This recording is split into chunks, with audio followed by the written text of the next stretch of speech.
co-host Will Shaw is joining me today, and we are talking to Emma Jean, the awesome author. We are very excited to talk to you about. We talked a little bit before the interview about nerding out over space stuff, but talking about creative writing and just your career as a creative person overall. So let's dive in. Let's start with your writing. Tell us about what books you have available and what you've written so far. Absolutely. Thank you so much for having me. I'm so excited to be here. I have two middle grade books. So middle grade, you're talking about like late elementary school. And so one of them actually won Indie Children's Book of the Year from a review agency, NN Lights. It is Charles McCheese and the Childhood News Network, because you better believe I'm a giant journalism nerd and I wanted to pass all those rules to the next generation. And then my second series is Sleeping Beauty and the Cursed Code. And that's where all that, like, you know, my just huge love for science. I'm trying to get that to girls right before they actually make the opting out decisions. So that actually happens before they ever get to high school biology, and they're starting to see role models as a main reason why. And so I brought back all the classical princesses and put them in, like, gave them an Iron Man makeover. Nice. That's awesome. Oh, thank you. Which was your favorite fairy tale princess to give the tech upgrade to? So I gave like a super tech upgrade to Snow White, and she's actually on the cover of the book in like just like total VR, like, but like the really like primitive version where she's like attached to all these wires, and she's just like, do you guys know what CRISPR-Cas9 is? Is that like a DNA sequencing thing? Sequencing, yeah. I'm so happy that you just knew that. Although right away. We should probably explain it, because we shouldn't just assume all of our audience. Wait, you don't just assume that everyone knows about gene editing at all times? So there's this woman I'm obsessed with. Her name's Jennifer Doudna. And so she has an amazing biography out there. And she basically was like, I had this nightmare once that this man was like loving my work. And she was like, and the man in my dream was Hitler. And she's the woman that essentially found the gene editing technology. And she found it in like a cave where she was studying like, and again, I'm not a scientist, so you should definitely Google this, but she basically found bacteria that could change its own DNA sequencing. And so actually, I'm pretty sure that some of like the COVID-19 vaccines and stuff were advanced by her and her team. Wow. And so I basically pumped a lot of her story into Snow White. And so was she, with her nightmare though, concerned about the ethical implications of gene editing on humans? Yes. So I want to say 2 years ago, maybe more, a doctor in China actually used CRISPR without medical consent. I remember hearing about that, yeah. Yes, and so like he made it so that the babies were HIV resistant, I believe, but like it's using that technology too soon to be able to change people. It's like this really scary world that is opening up in front of our eyes, I guess. Yeah, when we're dealing with something that's brand new that we haven't been able to really get all of the information to know how things are going to work or respond, it's an extremely, like, there's a lot of risk with that, but there's also a lot of reward there. And that's kind of like I'm familiar with that story, because it is kind of an interesting ethical dilemma. Because these unethical studies in the past are how we've gotten a lot of medical information. And I know there was some debate online on whether or not it's then ethical to take that information that was gathered and then use it going forward because of how it was gathered, because that might encourage other people to do these unethical studies. And it's an absolutely fascinating discussion to have, but there's definitely a topic for that would need a lot more time than we have here. True. Absolutely. And I love how we're talking about like the philosophy and moral ethics of like medical stuff while my cat's trying to knock over my webcam, Yeah. and I'm here like, no. So, But I think that that's actually a great place to kind of go in it in something where you have a little bit more time to go into something like that, or to see the effects like a book. yeah, And that's why I've worked really hard to get Sleeping Beauty and the Curse Code essentially into the hands of the young girls, in my opinion, who need this information the most. So I ran a campaign last summer to distribute the book to Girls Inc. programs. So Girls Inc. works with girls that are at risk for no fault of their own. And so they now have this book that contains tons of like fun introductions to science. I even put lessons from like my high school physics teacher in there. oh, that's And cool. and so I'm hopefully that like this will give these girls this little bit of like, hey, there's this giant world and we need your perspectives. So come on over. Yeah, because it's just staggering to think like how, you know, the way society has been set up for so long and it's finally starting to change. Like how many really talented people's perspectives and insights and innovations have we lost out on just because society steered them away with, you know, old outdated gender roles and crap like that. So I think that's a really cool thing you're doing. That's really fantastic. Oh, well, thank you so much. Yeah, it's like, you know, like you said, like you guys love to out over stuff. And I was just like, hey, the stuff I'm geeking out over, like, what if I just try to put it in practice? And it's been going really well. That's awesome. So with your writing career, I mean, it sounds like a lot. I think a lot of authors really try to look for ways to, you know, they have a passion for writing and storytelling, and they look for ways to make that more important than just a good story. And it sounds like you've already accomplished that. I mean, you're doing your activism, your campaign, you're helping to educate people and get them excited about ways they can help change the world and better humanity. So that's really exciting. What are some of your other goals with your writing career? I mean, you've already accomplished so much, but what are some things you have like that you're looking forward to in the future with your career? Um, so in like the vein of just like totally jumping in head first to every wild idea I have, Yeah. I found this place where I could take meetings with like literary agents and film agents, and I'm going to say the name of it right here because I think more people really need to know this exists. It's called the Manuscript Academy. It is 100% legitimate. I've sent so many people there. And for like $60, you can sit down with a literary agent and they will tell you like what you actually need to know. Wow. That's a And great resource. yes. And so I met with this woman, Marilyn Atlas, and she's a film agent. And I had this friend that has like a YouTube channel with all those like records and stuff. Yeah. And so he helped me with a concept to make a kids channel over there. And I brought it to her to like refine the concept. And she was like, if you can do this, she was like, forget about selling books. Like your books will be there, but you can make a movie by utilizing YouTube to build this children's audience. Wow.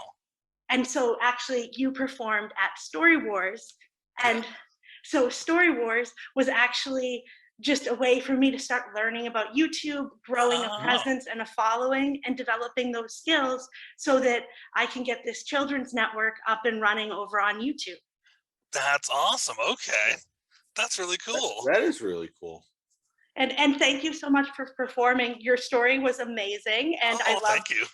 you know, it was so cool to get to, you know, I love getting to hear stories from other creative people because it's like you can just grab a creative person at random and be like, tell me a story. And it's always fantastic. You had a great ensemble of people on there. It was a really fun thing to participate in. I had a great time. Well, keep watching out for, there's so many surprises like buried in there coming soon. So Awesome. What are some of your biggest interests when it comes to space stuff?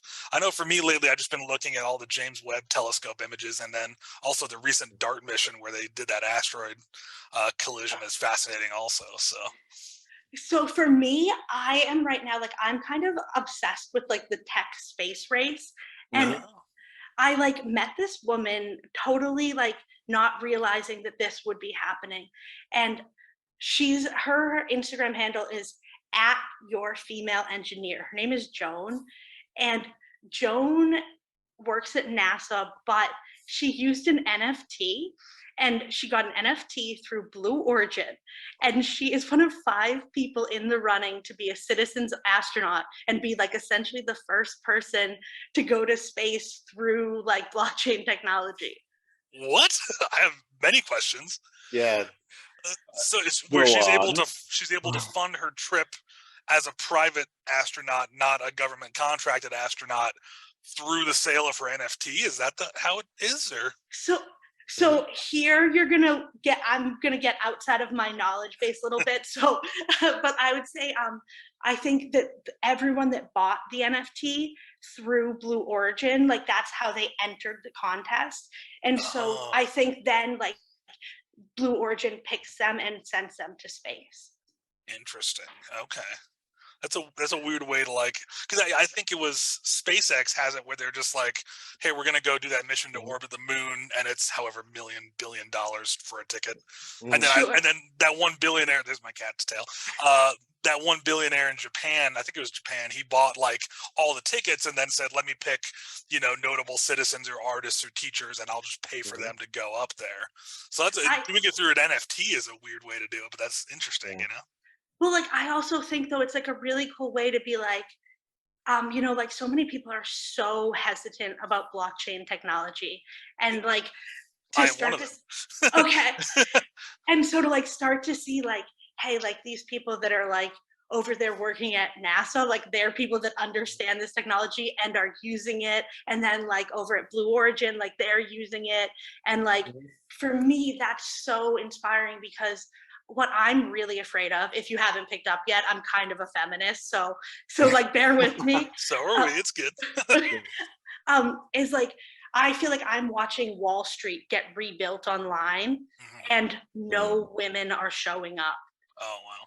Like so far, like the women that I've seen like planting their flags there are Gwyneth Paltrow and Reese Witherspoon, and and like I'm like, okay, like obviously, like if they're there, like they know something. Like, ladies, don't let this pass us. Yeah.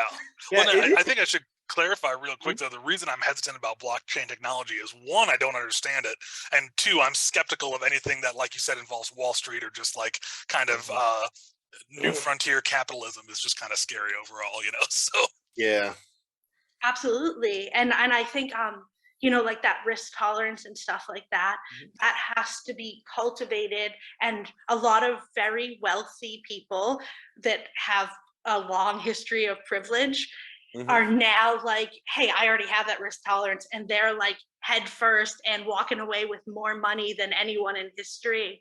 And like a lot of the people that have like in my opinion been more systemically oppressed are still saying like, hey, I don't want to take that kind of a risk, and I'm worried about what power structures are currently being replicated online. Yeah.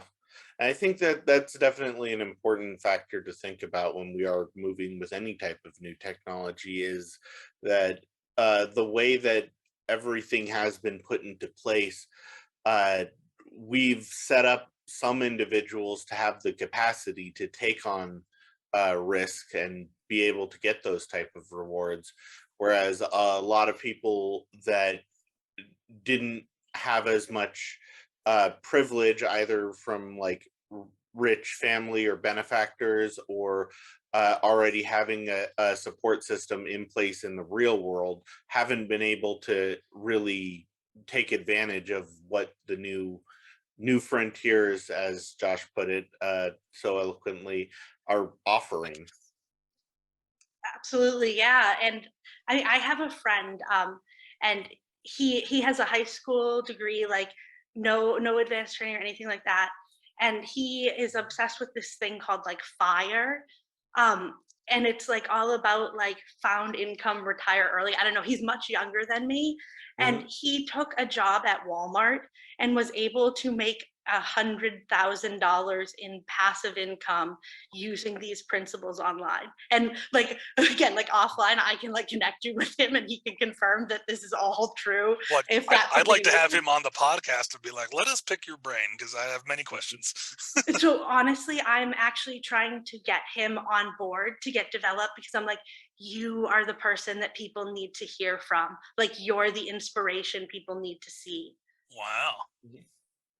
Yeah, no, if there's like kind of ways to, so I think for a lot of people, you know, not to get too political with it, but I think there's this myth with like, I've kind of been debating with some people lately about the pros and cons of like universal basic income and stuff like that. Mhm. But I think a lot of people are afraid that like, if people suddenly have more like you said, passive income or other income sources, they'll just be lazy and not work. And I think that's not the case for most people. I think most people, if they suddenly have time and those resources to have more stability, they're going to get into science or creativity and like creating things on their terms and their ways that they actually find fulfilling, as Yeah. opposed to doing a job where they're like, okay, I need these resources, but I don't find the work or the end result to be fulfilling personally. So yeah, if there's ways that you can find, you know, to set yourself up for more success, to pursue endeavors that are more meaningful to you and by extension to humanity, that's something I'm very curious in. So I would love to talk to your friend. That'd be cool. So Yeah, absolutely. I will pass on the invitation and hopefully you'll give him a little spark of like how excited people are to hear his story. yeah, that's really cool. So kind of to pivot off of that, as an author, you know, getting into the author game is hard. And it looks like from your page that you're an indie author. Like, I don't know if you're signed with publishers or not, but like, what's kind of been the way that you've balanced kind of the financial risks and like, you know, getting yourself into this career field? Like, how did you get your first book onto Amazon? Like, if you can kind of talk about that process a bit, that'd be cool. Sure. So back in, gosh, when did everything shut down? March of 2020? Yep. So right before March of 2020, I had gotten my dream job.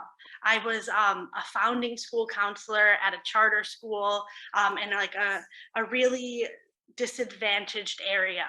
And like I was like, this is everything I believe in. This is everything I've trained for. And it was a horror show. It was the worst things I've ever seen. And Because of the pandemic or just the way the job no, was this structured? is pre-pandemic. Oh, okay. And so getting a school counseling job is like one of those things. It's kind of like getting a book published. It's like a million people in line for one opportunity. And so most people that get a school counseling job never leave. And so I had a seat that I should have been sitting at basically for the rest of my life. And I was like, you know what, like, you're asking me to hurt kids and your system is hurting kids. And I cited like the Milgram experiment to them. Do you know what that is? I don't know. I'm not familiar with that one specifically, no.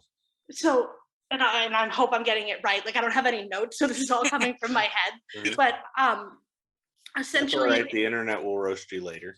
Hey, listen, if people can roast me, I'm all for it. I won't get offended. But like with this experiment, essentially they found that when they put a lab coat on someone, that was their only authority marker. And that when that person had the lab coat on and said like, I need you to deliver shocks to the learners in the other room, that they would move up to lethal level of shocks. And I can't give you the exact percent, but it was extremely high, the exact percent, that would never question the authority and would take it to a lethal weapon level just based on direct instruction. Wow. And so I went to the president of that school and I was like, that's what's happening here. Like, your people are following you blindly, and like you don't have a trauma-informed practice, and you have highly traumatized children, and you are re-traumatizing them in this school because of your system. And so like I walked out of that job in the middle of the school year, which is essentially like I basically guaranteed I could never get this job again. It's like giving up a seat on the Supreme Court, right? Yeah, like it's And like I like, how do I explain that, right? Like to any other school, I'm just going to look like the problem. Like this is supposed to be a great way that we're helping people. All of last generation's billionaires, they're funding these schools. And like they don't want to hear like I can't even get the principal to listen to me. How am I getting like a billionaire to hear me that their foundation is fueling harm? And so I walk away and I'm like, my life is over. And I go like, what's the one job that I can get that I won't care about at all? And I got a job doing HR at Walmart. It was literally like, it was the one thing Nice. that I was like, I could care less, right? Like no one can make me care here. And so I'm sitting there super depressed, just like doing my thing, being like, well, I just blew 6 years of education. Like, my ex now, he actually said to me, he was like, you have tried one way to get your books published. He was like, for 10 years, you have told yourself you're a failure because you can't do the traditional book publishing path. And he goes, what if once in your life you just tried anything else? That was all it took. I had no social media, I had nothing. And I was just like, fine, I'll just see what I can do. And I published my first book, no clue what I was doing, just literally like Google and me. And that book went on to be a #1 bestseller in children's action and adventure on Amazon. It won awards. The second book was The Sleeping Beauty and the Curse Code. That became a bestseller on Amazon as well. It introduced me to like, literally, like I told you, like I was like talking to women at NASA now, like, and it's just like, I didn't know what I was doing. I just kept asking people, how did you do this? And they're teaching me everything they know. And from there, I get into this thing with Brendan Kane, who, again, I'm still working at Walmart and I'm like interviewing people on TV on Instagram. I messaged Brendan Kane, who like he was a VP at Paramount. Oh, And wow. Okay. he invites me into his tech incubator. And so I like leave my job at Walmart and like go all in. And he was like, books aren't going to cut it. He was like, I can tell you how to become a New York Times bestseller, but he's like, that's still not going to be enough. He was like, so I'm going to help you build a brand. I'm going to teach you basically like the rules of technology and how to get attention. And like I had to pay to join this program. I think I paid like $7,000 at the very beginning, like a total leap of faith. I'm like 50% sure I'm getting scammed, right? Like no reason to believe this is real. And after that, like I should have been done with the program in like a couple months. Like they fulfilled everything they said they were going to do. But instead, the team that he had keeps me in the program for a full year, helps me build multiple businesses. And by the time I leave that program, I already have been mentioned in Forbes. Wow. That's And awesome. it's just because somebody was generous enough to say, I'm going to teach you the rules of how we're going to play this game. Wow. I think that's kind of the really important thing about trying to market science to children, especially girls who have been just like in our culture, it's been just uncouth to try to push science towards women for literally centuries after this country was founded, up until like a couple of decades ago. Like women couldn't even get credit cards until the 70s. And it's really important to even get that message, because when you're in those formative years, having that, like, just having somebody tell you the rules of how to do something in an industry is just so important to be able to even consider that a possibility. Absolutely. And one woman I actually talked to, a different woman, her name is Susan Martinez, and she started working at NASA at 19. And she ended up there. She was a community college student in Kentucky. Like no one she knows has any interest in anything she likes. And a college advisor at the community college pulls out a flyer, she said, from like the 90s. And it's for some contest she heard about one time. the woman Susan applies to the wrong program. She thinks she's applying to a community college program, but apparently NASA is really good about like actually hiring, like specifically trying to hire people outside of just like, you know, like your standard groups that would be coming there. And good. so she gets accepted just from this random flyer and becomes a full-blown intern at NASA before she even starts, like before she finishes her associates and moves towards her bachelor's. Wow. So it's literally that one tiniest bit of information to someone out of a mainstream network, and it changes their life. And yeah, and we're talking about people pursuing their passions and doing work that not only makes them happy and feel fulfilled, but also like betters humanity with science and technology. So that's just wonderful, you know? Yeah, absolutely. Man, so I do gotta ask you, with giving the princesses power suits, are you familiar with Riri Williams? No, I've never heard of them. So Marvel has a new show, and actually they're getting I don't remember if she's getting a show or a movie or something, but her character is Ironheart, and Oh, no way. she is in that same archetype of, okay, we have Iron Man, we're gonna take that archetype of a super smart, intelligent person, and we're going to give it to a disadvantaged youth. And what is this very intelligent person going to do? And it just happens that super genius that now has the Iron Man or an Iron Man suit, because like nonsense comic stuff, happens to be like a teenage black girl.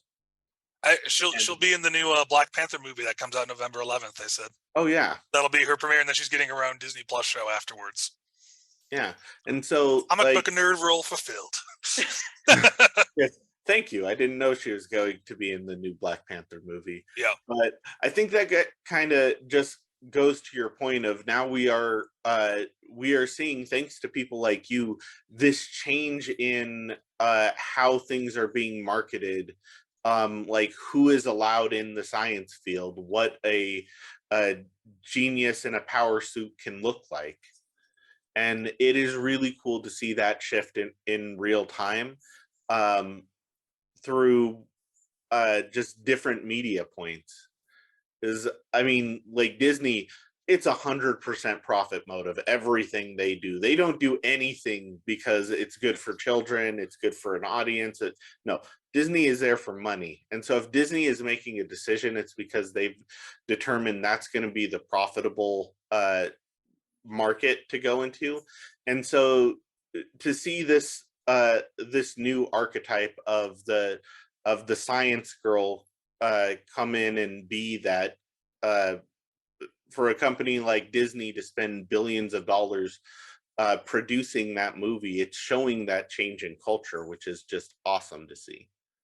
Absolutely. And I think that change in culture is so much like from that like downward pressure up, right? Like you're saying, like they're not going to do something like this unless they already know it's making money. And so it's everyone that was like, hey, we all are connected now, and we all realize like, hey, we can do a lot better. And then it's like those big corporations, they have to react to that or they're going to get left behind. Yeah, and we see that time and time again of just people starting down at the bottom and just growing the this change in the culture. And it is just, I have to say, really thank you for doing stuff like that, because it is so important to see this change in how we even look at I think how we look at like the role of STEM and gender roles and just social equality and all that, it's evolving at which was a faster rate, but when you look at it from a historical perspective, it is evolving very quick, and it's really cool to see that change. Absolutely. And it's like, I think like and what's the name of the character again? Riri Williams. So and then Ironheart is her superhero name. Yeah. So I think that Ironheart, like alone, right? Like the government and educational institutions have pumped just a fortune into like making change in STEM. And if you look at the charts, it didn't work. Like it just didn't work. And so it's like, I think that like Riri Williams, right? I'm saying that right? Yeah. Like, I think that character alone is gonna open minds and change the internal dialogue in exactly the women, the young women that like they're the ones that we've been trying to reach and failing for generations.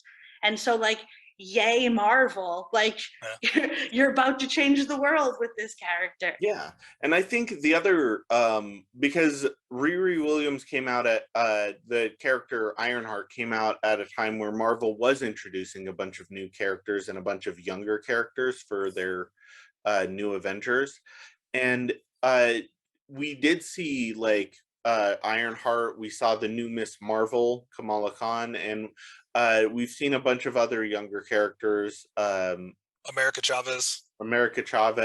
The new Miles Morales Spider-Man, and we've seen the new Totally Awesome Hulk, whose name I am forgetting.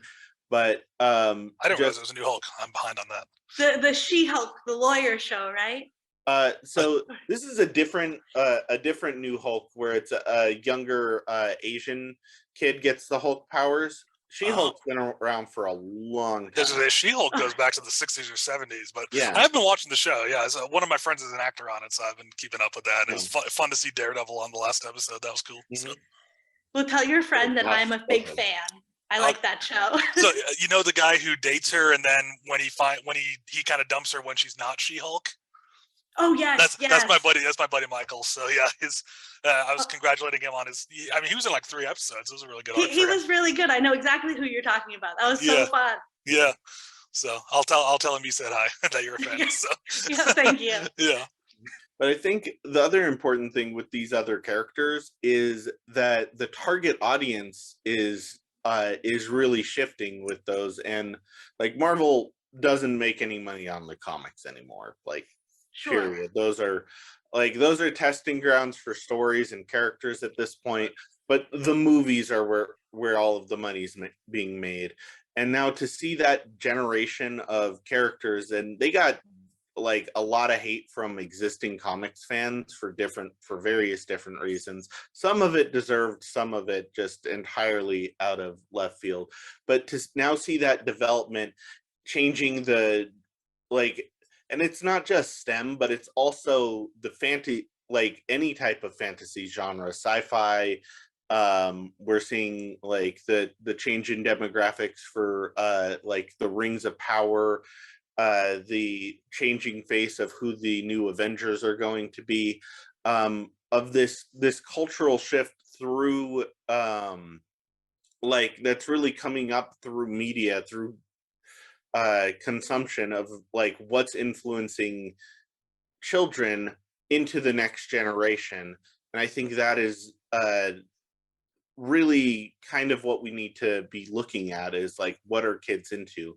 And all of that to come around to my point of not dumbing down this content that we're making for children to actually make something that's interesting, that's engaging, I think is having way more of an effect than any dollar amount that you can put on trying to like force this from the top.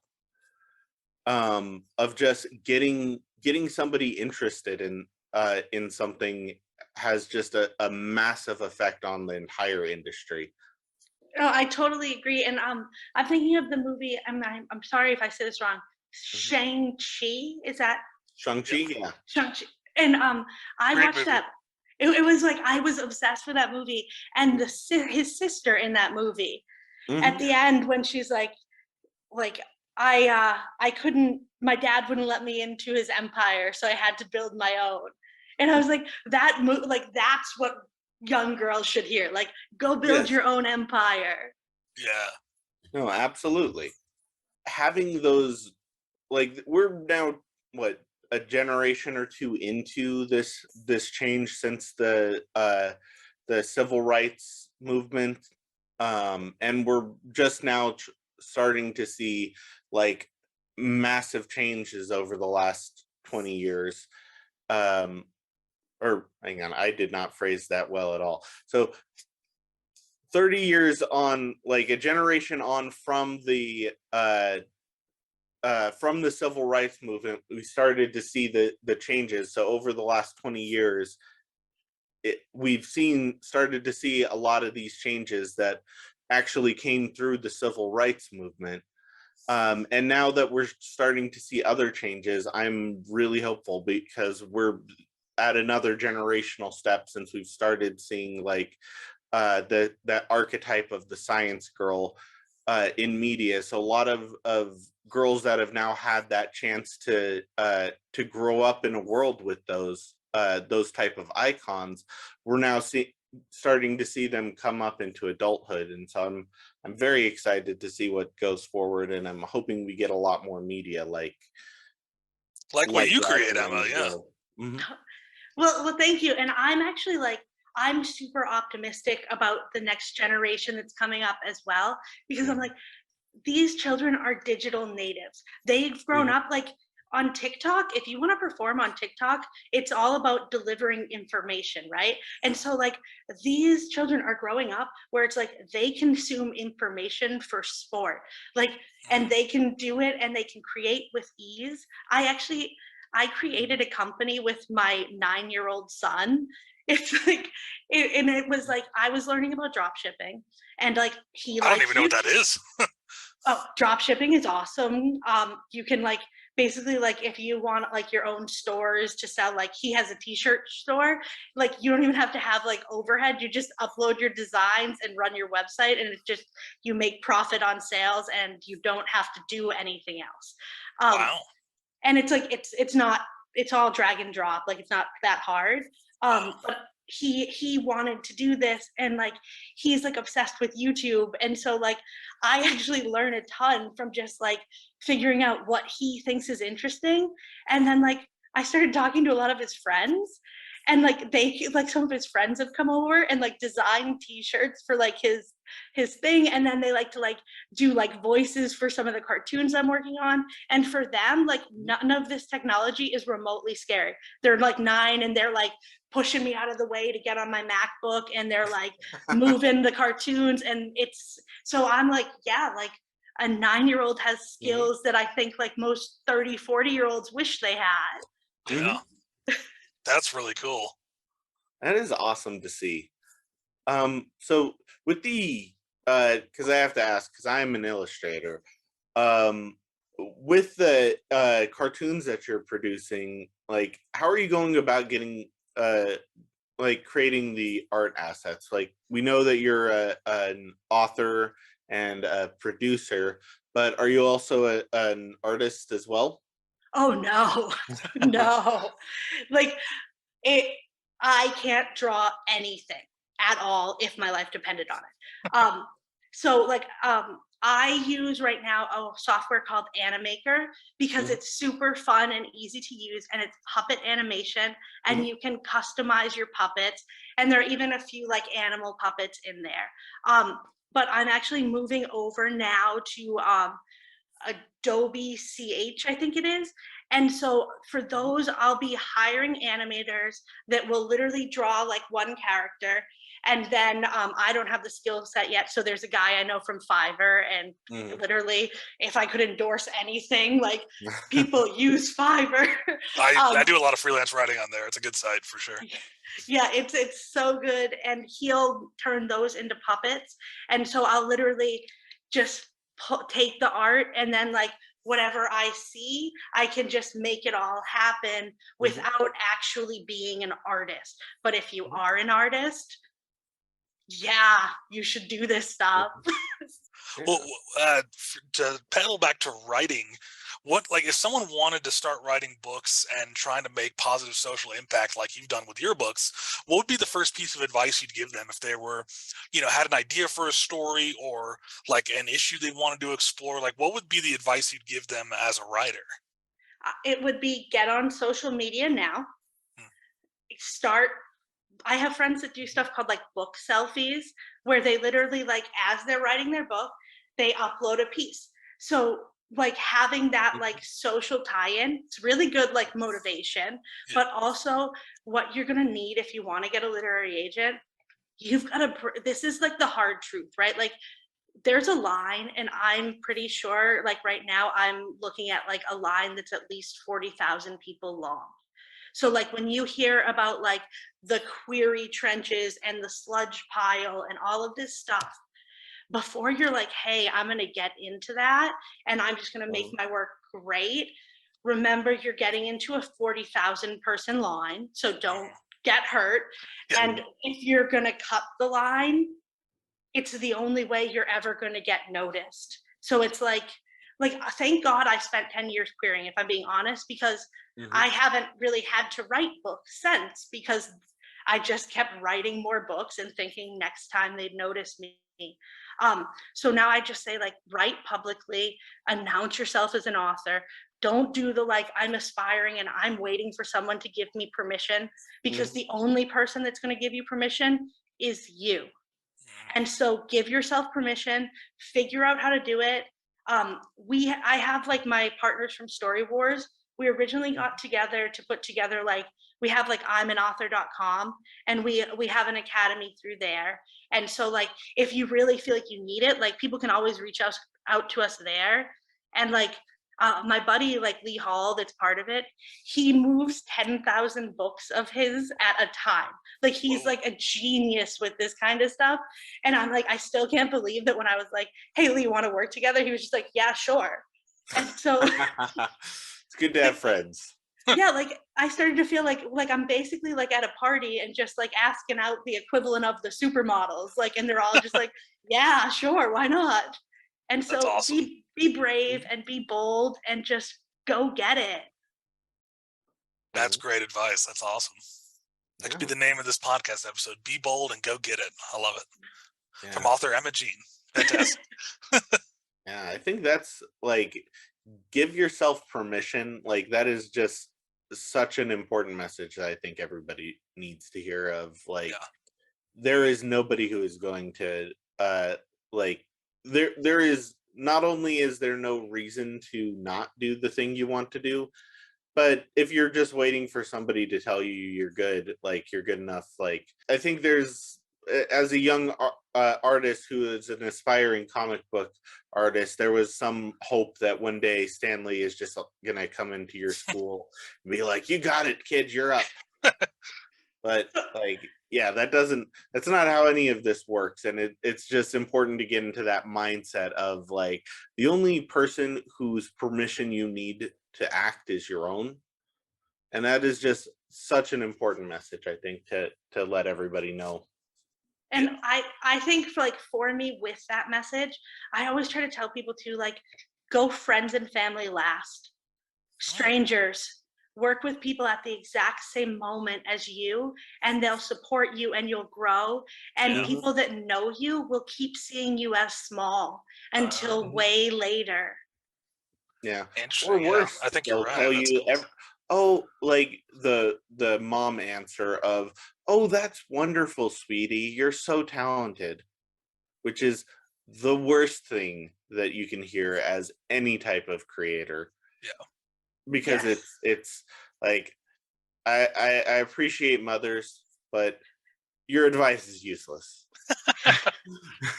Like what you've done is wonderful, great, that doesn't improve anything.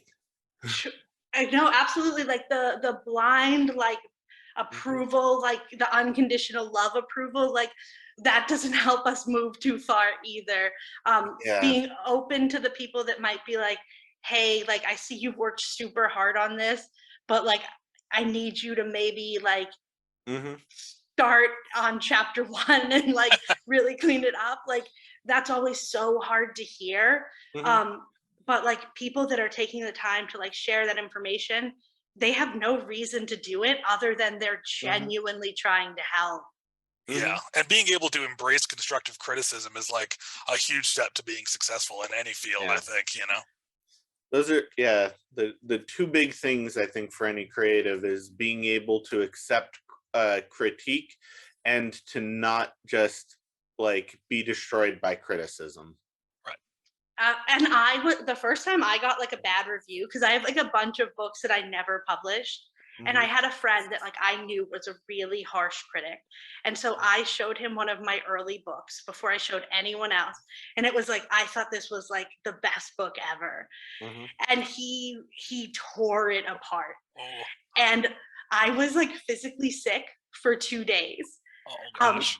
But like that's what it's like, right? To like be a creator out there, like you pour your soul into stuff and people do not treat it with any care. And like you kind of eventually learn like that's not a reason to stop. Yeah, because Yeah. you really need that perspective. Like when you're like it's the 1,000 drawings thing. Like you have to draw something 1,000 times before you're any good at it. And like it's hard, like when you take 2 or 3 drawings in, and like you need to hear, okay, it's absolute crap. Like this is terrible. You're gonna think it's terrible eventually, but if you just think that's great and keep doing the same thing, you're never going to improve. And so you're going to be at 1,000 drawings and still drawing like it's your first time holding a pencil, without, if you don't get the proper critique. But being able to like handle, like get that punch in the face of like, yeah, you're absolutely horrible, you need to improve. It's that you need to improve part that you really need to take to heart, not that your work is terrible. Absolutely. And like that need to improve can be in any part of it, right? Like like our stories can be perfect, and like it's like, hey, where you need to improve is like your idea that you don't have to do sales and marketing, like right, like there's so many different areas where like once you get in the habit of just being like, I'm not perfect no matter what I'm doing, I have to really stretch myself, then it just gets easier in every aspect. Well, I actually kind of disagree with you there. I don't think your story can be perfect. I think if you're working with perfection, perfection is just like a blank page with no blemish on it, like that completely empty space. And that's just not a story. Like the story is through all of the imperfections. And so you're making something that's imperfect, and you have to, because that's what art is. So I think this goal of trying to aim for perfection is also just kind of detrimental, because no matter how good you make anything, it could always be better. You could be the best writer in existence and you could still do better. And I think that aiming for like practice makes perfect is kind of is almost a detrimental mindset, because you should only be thinking practice makes improvement, because everything you do, the next thing you do is going to be better than the last thing. And as long as you keep doing that, you're always going to get better. There's always more you can do. It's like you said, like you could have the best story you could have written, and it can be better just by you learning to market it, or you learning to get somebody who can do a better cover, or getting somebody who can edit this story better, or learning to edit yourself, or improving your grammar, or learning social media. Like it's all skills that you need to develop and improve, but it's not something that ever is. There's never an apex to reach. You're just constantly going uphill. And so are you guys ready for my response to this? This is, I'm about to show like a mindset shift here. Okay. Thank you so much for that answer, because you just made me better. Totally agree with you. Thank you. Thank you. That's awesome. I like that. That's a great place to end the podcast. I mean, that's fantastic. Like we've learned so much about, I don't know, I'm just like motivated to go keep working on my creative projects now after hearing about all the cool stuff you've done, Emma. So Yeah. Thank you so much for telling us about all Yeah. your stuff, and this has been really cool. Yeah, hearing what you do, like I am absolutely inspired by the work that you're doing, and I really appreciate what you're doing for the media as a whole, and the culture, you know, just yeah, that's fantastic. So Well, thank you both so much. It's been so amazing to be here and be on your podcast, and you're both so brilliant, and it was so cool to get to connect with you guys this way. Yeah, no, thank you for your time. This has been awesome. And just a reminder to everybody listening, I'm going to have all of Emma's links in the video description. Follow her on social media so you can keep seeing all the cool stuff she's putting out. And Emma, just thank you so much for your time. This was fantastic. Absolutely. Thank you. Yeah.